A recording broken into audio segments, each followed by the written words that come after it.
The first time I heard my boyfriend say I love you, he was whispering it to my twin sister in the next room.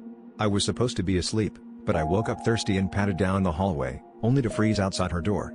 His voice was soft, a little desperate, the kind of voice he used that made me fall for him in the first place. My heart started hammering so loudly in my chest I thought they'd hear me, but all I could do was stand there, listening as my sister, my own blood, laughed and whispered back.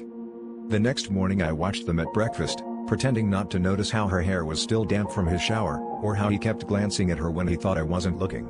I bit down on my tongue so hard I tasted blood. Every smile felt like a lunch, every touch made my skin crawl. I wanted to scream, to confront them both, but I was terrified of what would happen if I did. Instead, I started keeping track, little things, like how often he stayed over, the way she'd disappear for hours at a time, the text notifications she'd clear the moment they lit up her screen. It all came to a head the night of my birthday.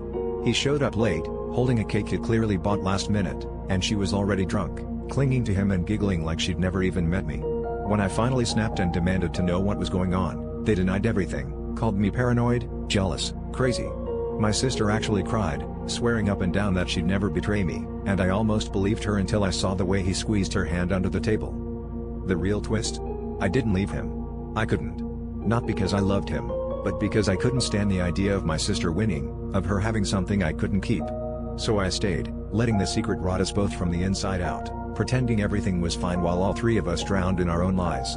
It turns out the real betrayal wasn't between them, it was the way I betrayed myself, over and over, just to hold on to something I knew was already gone.